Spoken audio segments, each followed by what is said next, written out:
오늘 시몬에 대한 얘기가 나오지만 이 시몬에 대한 이야기는 다음 주에 더 자세하게 여러분하고 묵상하려고 합니다. 오늘 여러분들과 당신의 신앙은 안녕하십니까? 라는 제목으로 같이 이야기를 좀 나눠볼까 합니다. 신학교에서 제가 만났던 학생들을 저는 세 부류로 구분해 볼 수 있을 것이라 생각합니다. 첫 번째 학생들은 나름대로 자신들 신앙의 열심을 가지고 있기는 하지만 신학교에서 하나님의 말씀을 배우고 또 신학을 배우는 데 있어서 소극적이고 또한 때로는 매우 비판적인 학생들을 보게 됩니다. 이 부류에 속하는 학생들 중에는 심지어 자신은 신학교에서 별로 배울 게 없다는 태도를 보이는 학생들도 있습니다. 두 번째 부류의 학생들은 매사에 그다지 적극적이지 않은 학생들입니다. 좀 거칠게 말해서 그들은 신학교 졸업해서 목사 되는 것 자체에 관심이 있고 그래서 반드시 그것을 하기 위해서 필요한 과정이기에 신학대학원의 졸업장을 위해서 신학교를 다니는 거죠. 그리고 이제 마지막 세 번째 부류의 학생들, 실제로는 제 경험상 이 세 번째 부류의 숫자가 제일 많습니다. 다행스럽다고 생각합니다. 이들은 신학대학원에서 진행되는 수업에 대해서 충실하게 따라가며 모든 것들을 성실하게 감당하는 학생들입니다.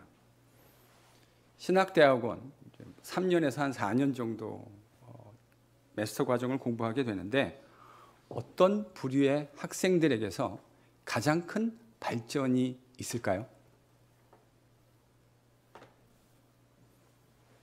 아니 그런 쉬운 질문을 던져놓고 우리 보고 좀 대답을 하라는 거냐? 말할 것도 없이 세 번째 부류 학생들입니다. 왜 그럴까요?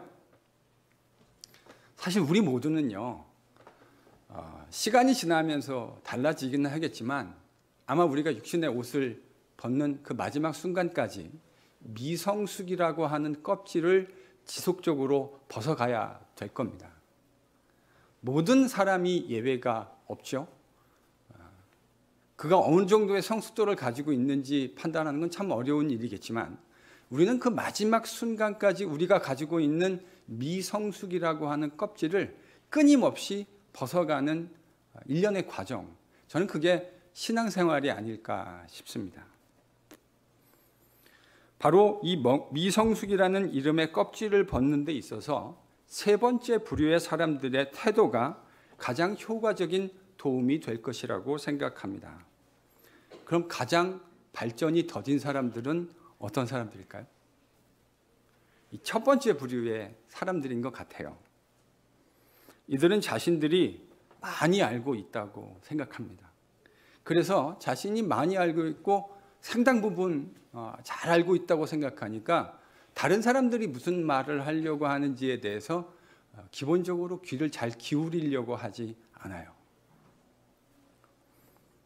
근데 사실 여러분, 참다운 깨달음이라고 하는 것은 이럴 때 종종 발생하는 거 아닌가요? 나와 생각이 좀 다른 사람들이 있는데 그 다른 사람들이 왜 그런 다른 생각을 가지고 있는지 그들의 내적인 그런 생각을 하게 되는 내적 논리들을 잘 경청하고 귀담아 들었을 때에 이렇게 생각할 수 있겠구나 하는 새로운 깨달음들이 생길 수 있겠죠. 바로 이런 겸손한 경청하는 마음 위에 저는 항상 깨달음이라고 하는 보화가 부어진다고 생각합니다. 그래서요, 진정한 성장과 그에 따른 성숙은 내가 가지고 있는 미성숙이라는 껍질을 벗게 될 때 발생합니다. 이것은 우리 신앙의 우리의 일반 삶에서도 매우 적실한 이야기이지만 특별히 우리 신앙의 영역에서는 더더욱 그런 것 같습니다. 그래서 저는 신앙생활에서 그 껍질을 벗게 되어지는 겸손이라는 것이 참으로 중요하다라는 생각을 여러분과 오늘 좀 나누고 싶어요. 우리가 가지고 있는 그 미성숙이라는 껍질들을 벗으려면 우리는 정말 겸손한 자세를 견지해야 할 겁니다. 그래야 껍질을 벗게 유리할 거예요. 어찌 보면 그런 의미에서 겸손하지 않은 사람은 성장하기 참 어렵습니다. 잘 성장하지 않는 사람은 겸손하지 않은 사람일 가능성이 매우 큰 것 같습니다. 오늘 우리는 본문을 통해 우리의 미숙함, 미성숙함이라는 껍질을 깨는 것에 대해서 함께 생각해 보고자 합니다. 특별히 예루살렘 사도들이 어떻게 껍질을 벗게 되는가 하는 부분들을 함께 생각해 보려고 해요. 누가 껍질을 벗는 이야기를 한다고요? 사도들이요. 여러분 생각하시기에 지금까지 우리가 사도행전을 지금 7장까지 묵상해 오지 않았습니까? 이 7장까지 묵상해 오는 이 묵상을 통해서 이 땅에 세워진 기독교의 최초의 교회인 예루살렘 교회, 여러분 어떤 평가를 예루살렘 교회가 받을 수 있을 것이라고 생각하세요? 물론 평가라는 것이 그 평가 기준에 의해서 많이 달라질 수 있다는 것 우리가 잘 알고 있습니다. 그런데 그래도 예루살렘 교회 정도라고 한다면 정말로 좋은 평가를 받을 수 있다고 생각하지 않으세요? 예루살렘 교회 정도면 이 땅에 존재하는 교회에서 꽤 괜찮은 교회라고 우리가 말할 수 있지 않을까요? 일단 그들은 교회의 머리이신 예수님의 말씀을 잘 듣고 순종했습니다. 예루살렘을 떠나지 말고 이제 며칠이 못 돼서 성령을 받을 것이라고 주님이 말씀해 주셨는데 그들은 그 말씀에 순종해서 함께 합심하여 기도했습니다. 정말 몇 날이 못 돼서 주님 말씀대로 오순절에 성령 세례를 경험했습니다. 그것을 통해 그들은 성령의 충만함을 얻게 됐습니다. 그 성령 충만함의 결과가 무엇이었죠? 사도들은 주님의 복음을 유대인들에게 증거했습니다. 이 과정에서 놀라운 일들이 일어났습니다. 그들은 분명히 자신의 모국어로 주님께서 행하신 놀라운 일들을 이야기했는데 그들의 말은 외국에서 온 같은 유대인 종족이긴 했지만 2세, 3세, 4세, 5세 다른 유대인들, 다른 나라에서 온 유대인들, 다른 언어를 말하고 있는 유대인들의 귀에 그들의 모국어로 그 복음 전하는 이야기가 들렸습니다. 정말 놀라운 일입니다. 그들이 신비한 방법으로 학습한 적 없는 다른 외국어로 말하고 있다는 것도 물론 놀라운 일이기는 하지만 정말로 놀라운 건 이거죠. 사도들이 이제 처음으로 십자가에 달리고 부활하신 예수 그리스도의 복음을 이제 유대인들에게 공공연하게 성전 앞에서 증거하게 되었다는 사실입니다. 여러분 이건 지금 매우 위험천만한 이야기입니다. 불과 50일 전이었어요. 예수님은 이 일 때문에 유대인들의 모의와 로마인들의 손에 의해서 십자가라는 참혹한 방법으로 죽임을 당했던 것 아닙니까? 그런데 그 제자들이 그 십자가에 달리신 예수를 유대인들 앞에 공공연하게 이야기하기 시작했다. 이건 절대로 쉽게 생각할 수 있는 일이 아닙니다. 이 복음 증거의 결과로 하루에 수천 명의 유대인들이 예수님 앞으로 돌아왔습니다. 이뿐만이 아니죠. 사도들과 또 새롭게 회심한 많은 유대인들은 복음에 합당한 삶을 살았습니다.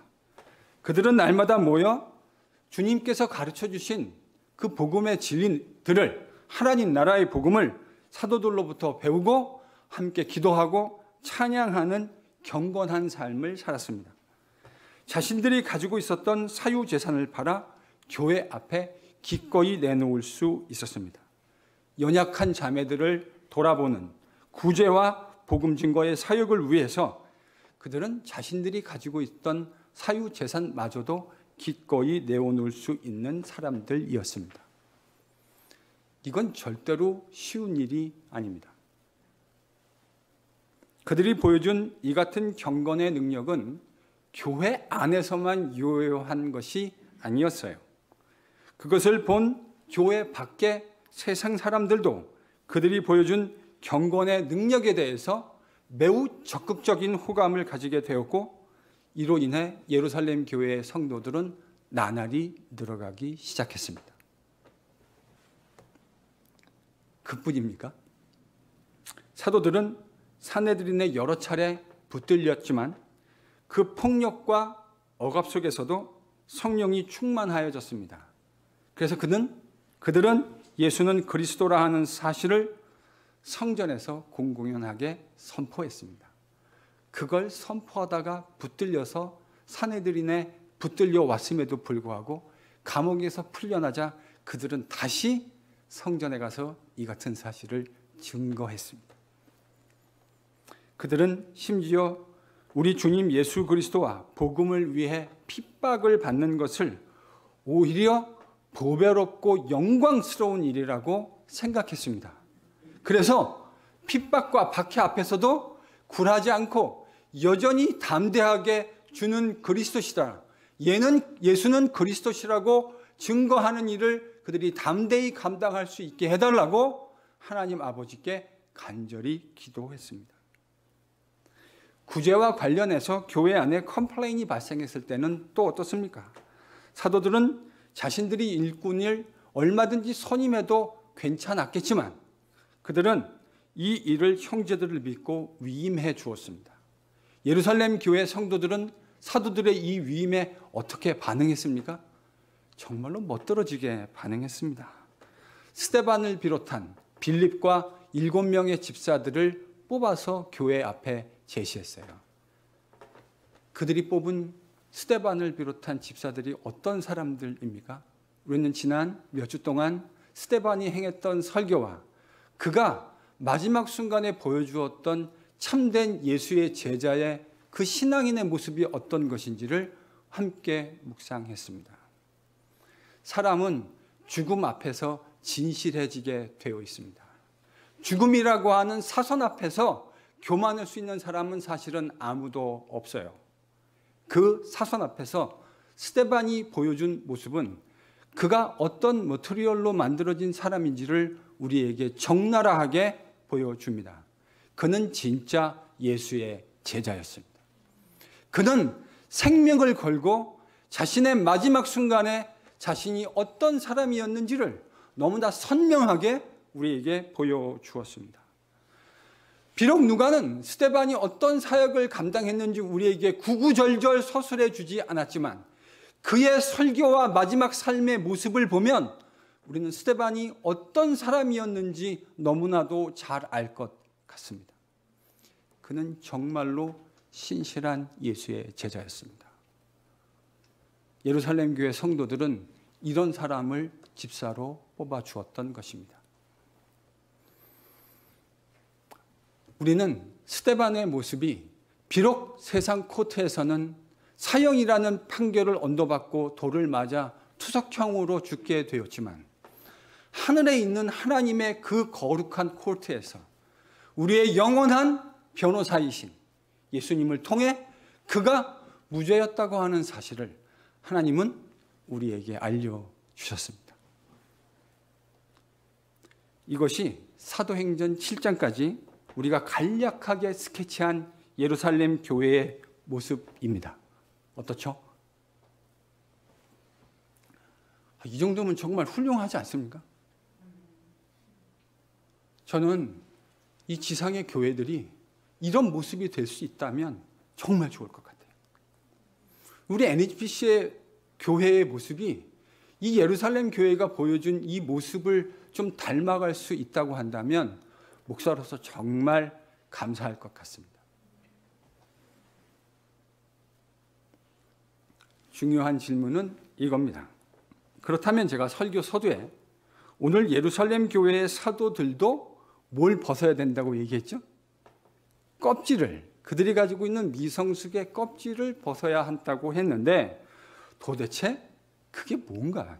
이렇게 훌륭한 예루살렘 교회와 예루살렘 교회의 사도들, 근데 도대체 그들은 이런 훌륭함 속에서도 어떤 또 다른 껍질을 벗어야만 했는가?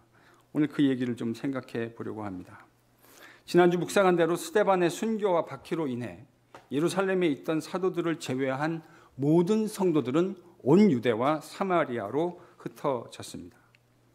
근데 그 흩어진 예루살렘 교회의 성도들이 온 유대와 사마리아를 다니면서 뭘 하기 시작했다고요? 오늘 본문 12절, 13절을 보면 그들이 뭘 했다고 얘기하죠? 다니면서요, 하나님 나라와 예수 그리스도의 복음에 대해서 증거하기 시작했습니다. 참 아이러니하죠?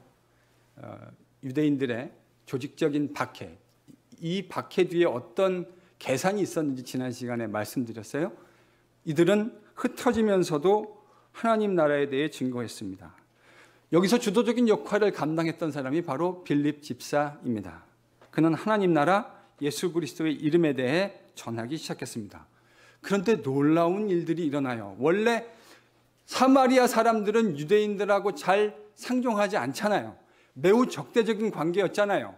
여러분, 요한복음 4장에서 사마리아의 수가성에 예수님이 복음을 전하러 가셨을 때, 생수 대신 자신의 복음을 증거하려 했을 때 주님을 만났던 사마리아 여자 반응이 뭐였죠? 당신은 유대인인데 어째서 사마리아 여자인 나에게 말을 겁니까? 두 가지가 아주 생소하다는 거죠. 그 당시, 요즘도 그렇지만 그 당시에 외간 남자가 여자에게 말을 건다고 하는 거, 퍼블릭 플레이스에서 말을 건다고 하는 건 이건 매우 언유절한 일이었습니다. 더더욱이 유대인 남자가 사마리아인 여자에게 말을 건다. 이건 좀처럼 목격하기 어려운 일이었어요. 근데 빌립이 복음을 전하는데 사마리아 사람들이 그 빌립 집사의 이야기에, 복음 전함에 반응하기 시작합니다. 그래서 그들이 복음에 반응하고 세례를 받게 되었다. 이렇게 본문이 이야기하고 있죠. 근데 여기서 흥미로운 사건이 발생합니다. 도대체 뭐가 흥미로운 사건인가? 14절이 기록해주고 있는데 14절에서 뭐가 흥미로운 것인지 한번 생각해 보시길 바랍니다. 같이 읽어볼까요? 14절입니다. 같이 읽죠. 시작. 예루살렘에 있는 사도들이 사마리아도 하나님의 말씀을 받았다 함을 듣고 베드로와 요한을 보내매. 지금 우리 이제 개역개정 성경을 보면 사마리아도 하나님의 말씀을 받았다. 이렇게 번역해 놨어요. 사마리아도. 그러면 사마리아도에서 사마리아 말고 그럼 누가 하나님 말씀을 받았다는 말씀이 전제되어 있는 거죠? 예루살렘에 있는 유대인들. 근데 그들은 지금 받아가지고 예루살렘에 지금 교회가 아주 부흥하고 있잖아요. 진정한 의미의 부흥.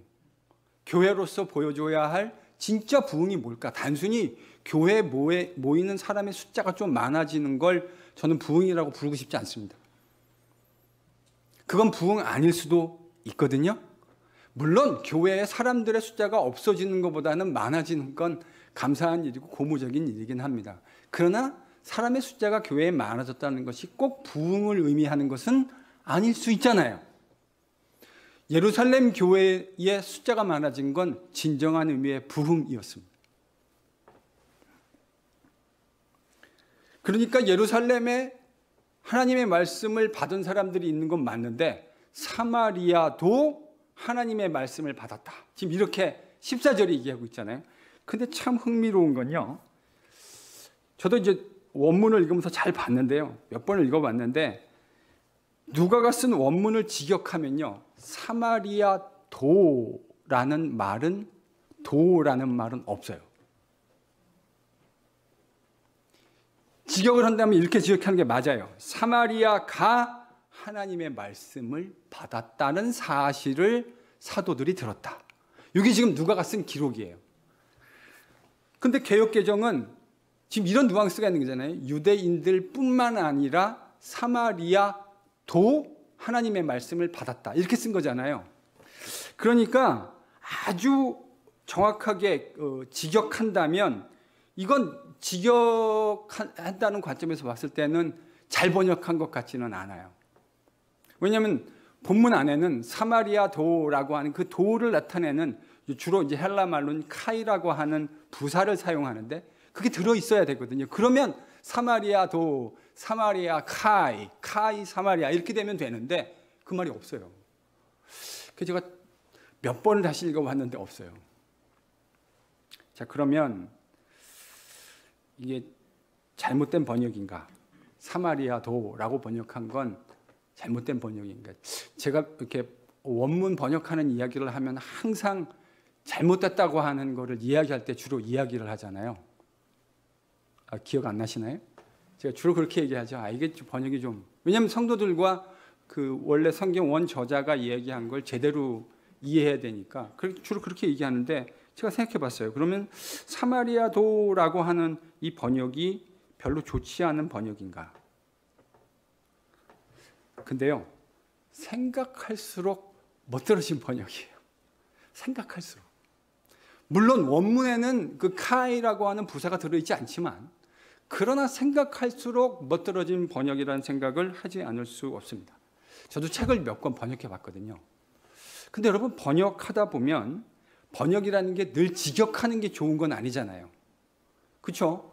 여러분, 왜냐하면 직역하다 보면 이게 결국 언어라는 건 문화를 담고 있는 거고, 다른 문화권의 사람들이 언어에는 문화가 담겨 있는 건데, 그 언어를 통해서 문화를 이해할 수 있어야 되는 거고, 아이디어를 이해할 수 있어야 되는 건데, 때로는 직역하는 것이 전혀 타문화권의 사람한테는 맥센스 하지 않는 순간들이 있을 수 있어요.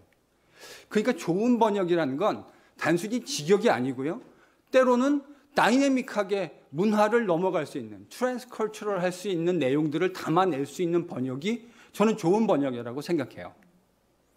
직역하면 뭐합니까? 읽는 사람이 전혀 이해할 수 없다면 그거는 좋은 번역이라고 할 수 없는 것이죠.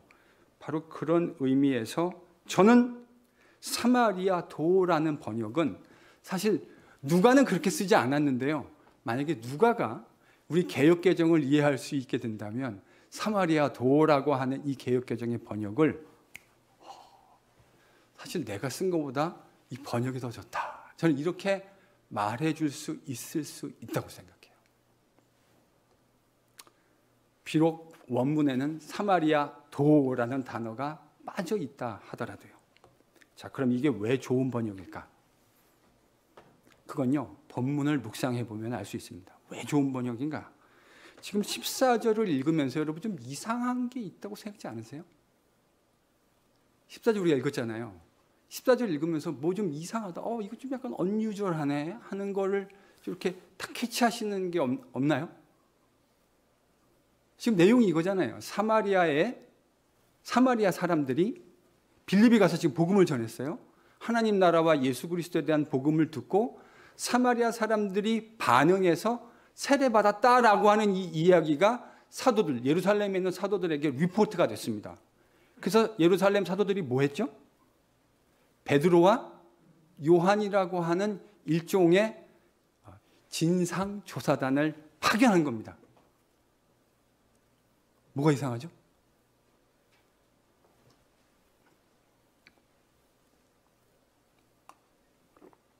아니, 예루살렘에서 복음 증거하는 역사가 일어났을 때 무엇을 조사하기 위해서 예루살렘 사도들이 진상조사단을 꾸린 일이 없잖아요.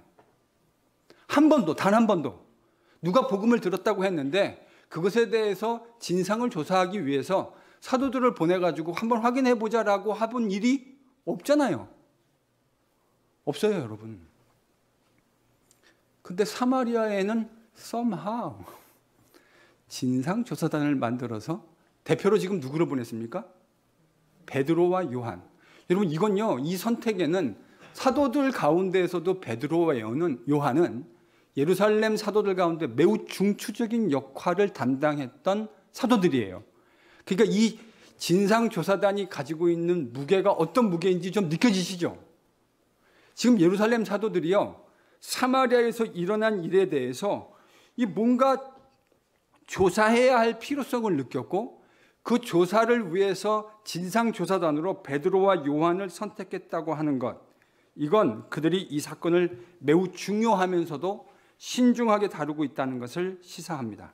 베드로와 요한은 지금 일종의 진상조사단 자격으로 사마리아에 내려온 거예요. 설교 서두에 언급했던 예루살렘 교회 사도들이 깨트리고 나와야 할 미성숙이라는 껍질을 그들이 다루고 있다는 것을 시사합니다. 아까 저는 예루살렘 교회가 참 전반적으로 훌륭한 교회였다라는 이야기를 사도행전 전반을 가지고 여러분들하고 이야기했습니다. 정말 그래요. 예루살렘 교회는 여러 면에서 참 훌륭했던 교회였던 것 같아요. 우리가 지상에 있는 많은 교회들이, 우리 NGP도 포함해서 이런 예루살렘 교회 정도의 모습을 가질 수 있다면 뭘 더 바랄 게 있을까 하는 그런 마음이 들 정도로 예루살렘 교회는 참으로 훌륭했어요. 딱 한 가지만 빼고요. 그게 오늘 우리가 다루려고 하는 주제입니다. 그게 뭘까요? 그거는 사도행전 1장 8절의 관점에서, 그러니까 제가 그랬잖아요. 평가란 건 어떤 기준이 있는데 그 기준 여하에 따라 평가가 달라질 수 있잖아요. 어떤 면에서는 아주 좋은 평가를 받을 수 있지만 어떤 기준을 들이댔을 때는 상당히 낙지점을 받을 수도 있지 않겠어요? 사도행전 1장 8절 오직 성령이 너희에게 임하시면 너희가 권능을 받고 예루살렘과 온 유대와 사마리아와 땅끝까지 이르러 내 증인이 되리라. 이게 주님이 승천하시기 직전 사도들 앞에서 친히 해주신 예언적인 말씀이며 동시에 저는 이건 명령이라고 얘기해도 괜찮을 것 같아요. 그렇지 않습니까? 너희들 그렇게 되어야 한다. 이제 몇 날이 못 되면 성령을 받을 텐데 성령 받으면 어디서 증인 되라고요? 예루살렘, 온 유대, 사마리아 땅끝. 자, 주님의 이 마지막 말씀의 관점에서 보면 예루살렘 교회 잘하고 있었습니까? 어떻게 우리가 평가를 해야 될까요? 예루살렘에서는 정말 잘하고 있었어요. 예루살렘에서는 주님이 말씀하신 대로 너무너무 잘하고 있었어요. 그들은 주님이 원하는 일들을 예루살렘에서 아주 훌륭하게 감당하고 있었지만 그건 예루살렘에서만이요. 주님은 예루살렘에서만 증인되어야 한다고 말씀하지 않으셨어요. 온 유대와 사마리아 땅 끝까지 이르러 내 증인되라 말씀하셨는데 그들은 그 주님의 명령에는 온전하게 순종하고 있었던 것이 아니에요. 그리고 아마 그들은 사마리아에 주님의 복음을 전하려는 생각을 적극적으로 하지 못했던 것으로 보여요. 이게 왜 이렇게 됐을까 하는 것은 추측하는데 그리 어려운 일이 아닙니다. 유대인들이었던 사도들은 사마리아에 적극적으로 가고 싶지 않았던 것 같아요. 지금요, 시간이 꽤 흐른 거예요. 예수님 부활하시고 승천하시고 사도행전 8장까지 오면 어느 정도의 충분한 시간이 흐른 것을 의미합니다. 예루살렘 교회에는 매우 유의미한, 매우 건강한 복음 전도의 사역들이 일어나고 있었어요. 그런데 그들은 온 유대를 비롯한 사마리아로는 가려고 하지 않았어요. 왜 그렇죠? 그건 유대인들과 사마리아인들이 가지고 있었던 인간적인 적대적 관계 때문이었습니다. 우리는 이 역사가 어떤 것인지 대략적으로 압니다. 예수님 지금 오시고 난 후에 사도들이 살아가고 있는 이 시점에 지난 한 700여 년 동안 유대인들은 사마리아인들과 매우 적대적인 관계를 가졌습니다. 전쟁도 여러 번 했어요. 심지어 그러니까 사마리아 사람들이 어떤 사람들이죠? 아수르 사람들이 북왕국 이스라엘을 BC 722년에 무너뜨리고 이방인들을 거주시키기 시작했습니다. 사마리아에. 그러니까 유대인들이었던 사마리아에 살던 사람들이 이 아수르 민족 이방인들과 함께 혼혈족이 되기 시작한 거예요. 이게 누구의 눈에 정말 마음에 들지 않았을까요? 전통 유대인들이 볼 때 이건 이방인들보다도 못한 거죠. 사실은 유대인이 있고 이방인이 있는데 이 사마리아 사람들은 이건 유대인도 아니고 완전히 이방인도 아니고 아주 애매한, 유대인들 입장에서는 차라리 이방인이면 나았을 텐데 너희들은 하나님의 백성이라는 반쪽짜리 이름을 가지고 있는, 그래서 유대인들은 사마리아인들을 증오했습니다. 오죽하면 얼마나 싫었으면 여러분 예루살렘에서 유대 땅을 관통해 가려면 사마리아를 지나가는 게 쇼컷이에요. 누구나 다 쇼컷으로 요즘처럼 여러분 자동차가 있는 것도 아니잖아요. 그냥 도보나 말을 이용해서 다녀야 하다는 시기인데 가까운 길이 있는데 일부러 유대인들은요 여기서 여기까지 가는데 사마리아에 있으면 사마리아를 디투어해서 일로 쭉 빠져나가서 쭉 요단으로 올라가서 돌아갔다고요. 얼마나 사마리아 사람들이 싫었으면 유대인들이 이렇게 생활했을까요? 지난 700여 년 동안. 심지어는 이런 적대 관계 속에서 어떤 일도 있었냐면요. 예수님 오시기 대략 한 200년 전에는 하스모니안 왕조라고 하는 마카비 형제들이 시리아 사람들을 몰아내고 유대인들에게 광복을 안겼습니다. 그때요, 여러분 안티오쿠스를 몰아내고 하스모니안 왕조, 그러니까 마카비 유대인들의 정통 왕조를 다윗 왕조를 재건하자, 이 사람들의 모토였거든요. 이들이 시리아 군대를 몰아내고 한 첫 번째 일이 뭔지 압니까? 가장 현저한 첫 번째 일, 사마리아 그리심산에 있는 성전. 여러분 사마리아 사람들은 유대인들의 성전과 별개로 그리심산에 자신들의 성전을 따로 가지고 있었어요.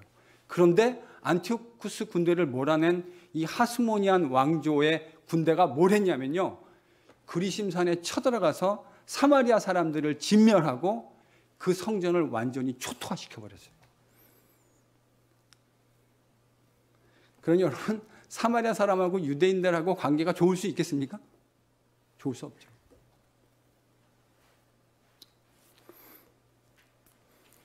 그렇게 훌륭하게 사역하고 있었던 사도들도 바로 이런 백그라운드 때문에 사마리아에서는 적극적으로 복음을 전하지 못했던 겁니다.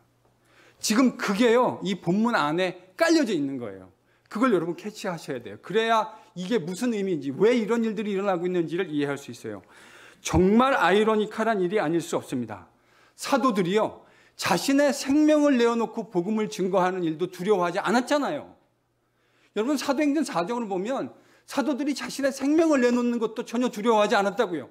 그런데 그런 사도들이 사마리아에는 적극적으로 가지 않았어요. 여러분 바로 이게 선지자 요나의 마음 아니었습니까? 하나님이 지금 회개를 부어주시겠다고 회개를 선포하라고 얘기하는데 하나님의 선지자 요나는 적국 아수르의 수도인 니느웨에 가서 회개의 하나님의 메시지를 선포하는 게 죽기보다 싫었어요. 적대적 관계였던 사마리아에 적극적으로 가려고 하지 않는 사도들, 뭐가 다르죠? 그들이 생명 내놓고 복음 증거했다는 건 너무나 귀한 일입니다. 그건 그 자체로 아주 좋은 이밸리에이션을 받아야 돼요. 그러나 그들이 사마리아에 적극적으로 가지 않으려고 했다고 하는 사실은 여전히 사도들이 가지고 있었던 미성숙의 분명한 또 다른 단면임에 틀림없습니다. 우린 이런 거를 타협하면 안 돼요. 전 좀 정직해야 된다고 생각해요. 사도들은 훌륭해요. 정말 훌륭한 모습을 가지고 있는 게 맞아요. 그러나 사마리아와 관련돼서 그들이 보여준 모습은 저는 미성숙의 모습이라고 생각합니다. 그런데 그 사마리아 사람들이 지금 뭘 받았다고 소식이 들립니까? 예수 그리스도의 복음을 그들이 받아들였다. 그러니 사마리아도라고 하는 이 번역이 얼마나 멋들어진 번역입니까? 아니 사마리아마저도 복음을 받아들였다고? 사도들은요 정말 귀한 자신의 목숨까지도 내어놓을 수 있는 사람이지만 사마리아만큼은 너무너무 싫었던 거예요. 사마리아는 하나님이 구원하실 그 일에 있어서 가장 끄트머리에 있었던 사람들, 그 리스트의 가장 마지막에 있는 They are the last people. 하나님이 세이브하실 그 last people이라고 그들은 생각하고 있었던 것이죠. 그래서 그들은 어떤 의미에서 이제 진상을 조사하지 않을 수 없는, 왜냐하면 자기들은 가지 않았지만 빌립 집사가 가서 복음 증거를 했고 그거로 말미암아 사마리아 사람들도 복음을 받아들였다는 사실에 대해서 사실 여부를 확인하기 위해 진상조사단으로 베드로와 요한을 보냈던 겁니다. 베드로와 요한은 사도들의 보내심을 받고 사마리아로 내려가서 진상을 조사했습니다. 진상조사의 결과가 15절로부터 17절까지 기록되어 있죠. 그들이 뭘 조사했는지, 그리고 그 조사하고 난 후에 어떤 반응을 했는지를 기억하시면서 15절에서 17절을 함께 읽습니다. 같이 읽죠. 시작. 그들이 내려가서 그들을 위하여 성령 받기를 기도하니 이는 아직 한 사람에게도 성령 내리신 일이 없고 오직 주 예수의 이름으로 세례만 받을 뿐이더라. 이에 두 사도가 그들에게 안수함에 성령을 받는지라. 지금요 15절에서 17절을 보면 사도들이 보내심을 받은 베드로와 요한이 조사한 내용이 몇 절에 기록되어져 있죠? 그들 내려가서요 진상을 조사했어요. 그 진상조사 결과를 보면 그게 16절에 기록되어져 있죠. 그 진상조사의 결과가 뭐였습니까? 복음이 증거가 되어졌고 그 복음에 그들이 반응해서 예수 그리스도의 이름으로 뭘 받았죠? 세례를 받았고, 근데 뭘 받지 않았다고요? 성령을 받지 않았다. 여러분 여기서 좀 뭐 이상한 거 느껴지지 않으세요? 아직 사마리아 사람들에게 뭐가 임하지 않았다고요? 성령이요.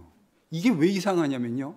여러분이 2장 37절과 38절에서 오순절 직후에 베드로가 사람들에게 설교했던 내용을 보면 뭐가 이상한지가 즉각적으로 보이실 겁니다. 사도행전 2장 37에서 38절을 같이 읽겠습니다. 자, 같이 읽죠. 시작. 그들이 이 말을 듣고 마음에 찔려 베드로와 다른 사도들에게 물어 이르되 형제들아 우리가 어찌할꼬 하거늘 베드로가 이르되 너희가 회개하여 각각 예수 그리스도의 이름으로 세례를 받고 죄 사함을 받으라. 그리하면 성령의 선물을 받으리니. 여러분 지금 이건요 베드로가 오순절 직후에 했던 설교를 유대인들이 듣고 베드로가 이렇게 한 거예요. 형제들아, what shall we do? What shall we do? 우리가 어떻게 해야 되느냐? 이 말을 들은 베드로가 뭐라 그랬다고요? 회개해라. 그럼 어떤 일이 일어난대요? 예수 그리스도의 이름으로 세례를 받는 일이 일어나고요. 또요? 죄 사함을 받고 성령을 선물로 받게 되리라. 이 설교 지금 누가 했다고요? 베드로가요. 그러니까 베드로의 인식 속에 이거 패키지예요. 회개하고 예수 그리스도의 이름으로 세례를 받고 죄 사함을 받으면 뭘 받죠? 성령. 여러분 요건요. 그러니까 순서는 이렇게 기록했지만 하나의 일로 지금 베드로가 이야기하고 있는 거예요. 패키지로요.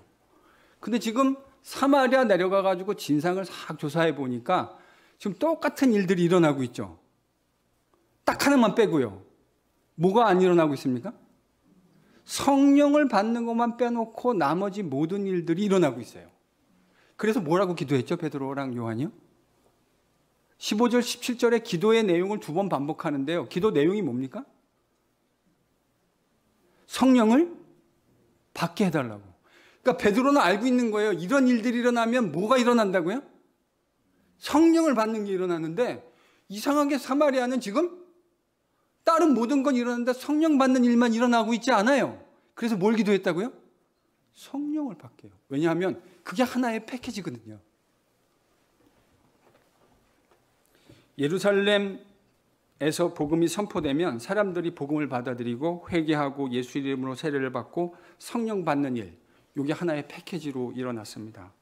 똑같은 일이 사마리아에 일어났는데 사마리아에서는 딱 한 가지, 즉 성령 받는 것을 빼놓고 나머지 모든 일들이 일어납니다. 그런 관점에서 베드로와 요한이 성령 받기를 위해서 기도했습니다. 저는 이걸요 이렇게 생각해요. 우리 성령님께서 베드로와 요한이 내려올 때까지 기다리셨다. 그분이 베드로와 요한이 내려오실 때까지 오래 참고 기다리셨다.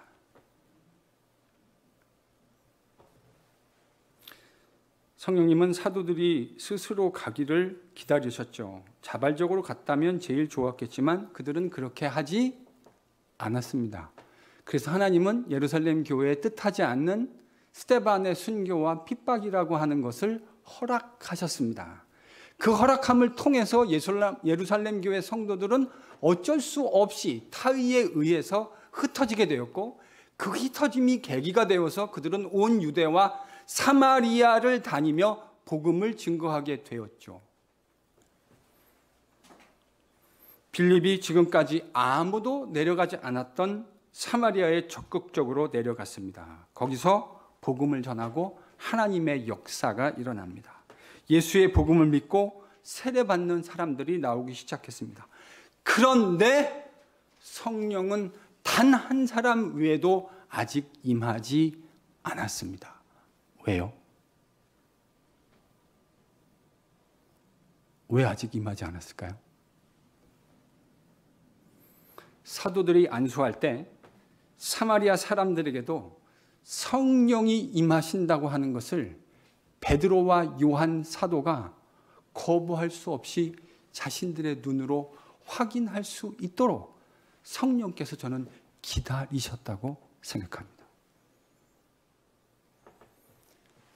이건요, 지금 사도행전 2장과의 그래서요, 신약학자들이, 사도행전을 연구하는 학자들이 이걸 뭐라 그러냐면 사마리아의 오순절이라고 하는 닉네임으로 이 본문을 불러요. 무슨 오순절이요?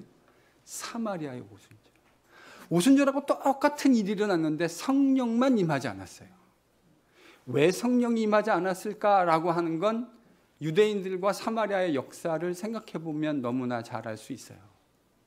그들은 신실한 하나님의 사도고 주의 종이었지만 사마리아에는 복음을 증거하지 않았어요. 그러나 하나님은 사마리아에도 주의 복음을 증거하길 원하셨어요. 우리 주님은 요한복음 4장에서 아무도 가지 않는 사마리아 땅을 직접 찾아가셨어요. 제자들은 그것을 함께 주님과 같이 그 자리에 있었는데도, 주님의 십자가와 부활을 경험했는데도 그들은 사마리아로 가지 않았어요. 저는 이게 사도들이 가지고 있는 연약함이라면 연약함이라고 이야기할 수 있다고 생각합니다. 그들의 두 눈으로 확인을 해야 동일한 성령님께서 사마리아 사람들에게도 임하셨다는 사실을 그들이 도무지 부인할 수 없을 테니까요. 주님은 성령이 임하면 너희가 예루살렘뿐만 아니라 온 유대와 분명히 사마리아도 이르러 증인되라 말씀하셨는데, 그들의 리스트 속에서 사마리아는 존재하지 않았던 것 같아요. 그들의 전통이, 그들의 역사가 사도들로 하여금 사마리아에서 증인되는 것을 정면으로 가로막고 있었다는 말입니다. 그 물꼬를 빌립 집사가 튼 거예요. 그리고 사도들은, 특별히 베드로와 요한은 사마리아 사람마저도 이제 아무런 차별 없이 복음의 수혜자가 되고 있다고 하는 사실을 그들의 눈으로 확인하지 않을 수 없는 상황이 되었던 겁니다. 바로 이게 사도들이 깨고 나와야 할 껍질이었던 겁니다. 성도 여러분, 사도행전에 등장하는 이 사도들은 분명히 훌륭한 신앙인의 모습을 가지고 있었습니다.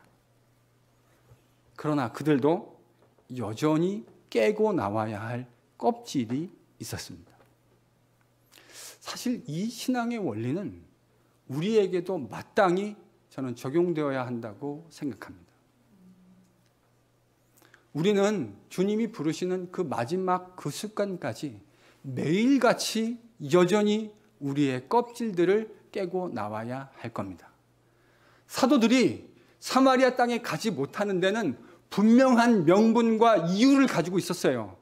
우리가 그 동시대를 살았다고 한다면 그들이 왜 못 갔느냐에 대해서 우리는 설명해 주지 않아도 너무나 분명하게 그 사연이 무엇인지 너무나 적실하게 깨닫고 있었을 거예요.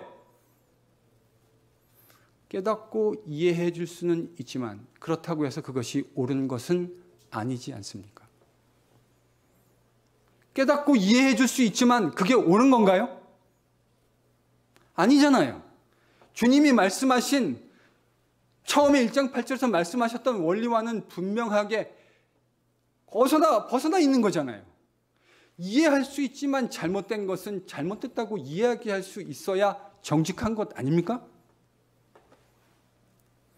저는 이 신앙의 원리가 우리 모두에게 적용되어야 한다고 생각합니다. 그렇다면 저와 여러분이 깨고 나와야 할 신앙의 껍질이란 건 도대체 어떤 겁니까? 우리는 어떤 신앙의 껍질들을 깨고 나와야 할까요? 질문을 좀 드려볼게요. 일단 우리 신앙이 예루살렘 교회 성도들이 보여준 이런 신앙의 모습과 얼마나 많이 닮아 있습니까? 여러분 정말로 주님을 사랑하세요?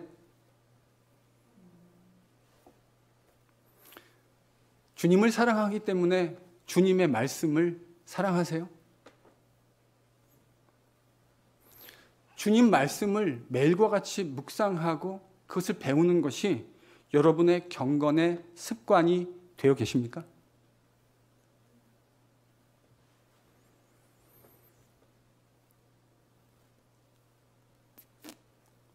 저는 운동을 좋아해요. 그런데요, 같이 운동하다 보면 운동의 발전 속도가 현저한 사람과 그렇지 않은 사람들을 목격하게 됩니다. 가만히 관찰하면 이유는 딱 한 가지예요.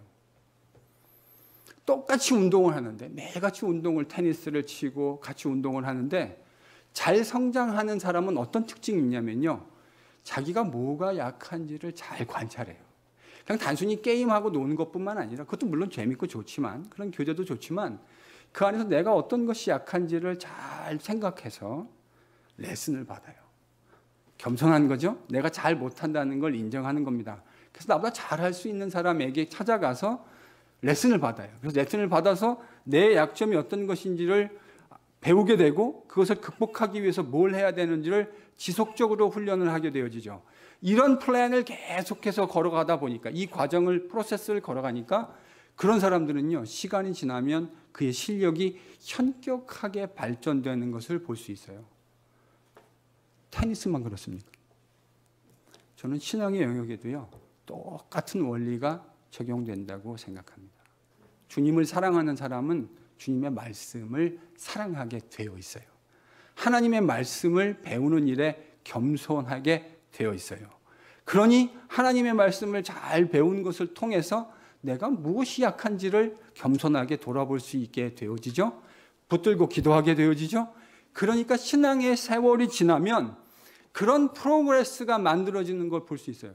그런데요, 10년이 지나고 20년이 지나고 30년이 지나도 별다른 그런, 물론 우리는 그 사람 안에 있는 내면적인 변화를 온전히 매저할 수 있는 능력은 없습니다. 그러나 적어도 10년, 20년, 30년이 지나면 그 안에서 신앙의 성장과 변화들이 일어난다는 것을 적어도 우리가 느껴야 되지 않을까요?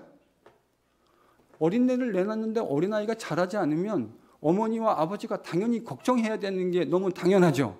마찬가지로 신앙의 원리도 마찬가지입니다. 그러려면요, 경건한 습관이 없이 신앙은 절대로 성장하지 않습니다. 그 헛된 신화에서 깨어나야 돼요. 그냥 주일날 교회 한 번 아니요, 그거 가지고 충분하지 않아요. 경건한 신앙의 훈련을 매일같이 행하지 않으면요, 절대로 여러분의 신앙은 주님이 원하시는 것만큼 그렇게 성장하지 못할 거예요. 여러분은 여러분의 소유의 전부가 하나님의 것이라고 진짜 인정하십니까? 내가 하나님께 드리는 그 물질 일부 말고 하나님이 나에게 주신 모든 소유가 사실은 모두가 다 하나님의 것이라는 걸 인정하세요? 그런 믿음으로 헌금 생활 훈련하고 계십니까? 여러분, 헌금 생활도 훈련이에요. 어린 아이 때부터요, 열의 하나를 구분하는 법을 가르쳐 주어야 합니다. 열의 하나의 정신은 모든 것이 하나님의 것이지만 열의 하나를 구분하는 행동을 통해서 그것이 하나님의 것이라는 것을 지속적으로 훈련하고 확인하는 과정이에요. 이 훈련은요, 어렸을 때부터 해야 돼요. 나이 들어서 쉽지 않아요. 만불 벌 때 1000불짜리 책 쓰는 거 손 떨리실 거요.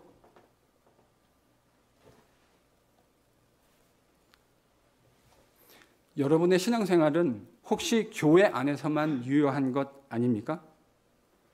특별히 오늘 우리가 묵상한 이 사도들의 껍질을 보면서 오늘 본문의 관점에서 땅끝까지 이르러 내 증인되라 하신 그 주님의 명령을 우리는 정말 무겁게 받고 있습니까? 증인되라 하신 주님의 명령이 교회 안에서 여러분의 삶 속에서 혹 액세서리가 되어 있지는 않으십니까? 당신의 신앙은 정말로 안녕하십니까? 정직하게 질문하고 묵상하고 대답할 수 있는 우리 모두가 될 수 있기를 예수님의 이름으로 축원합니다.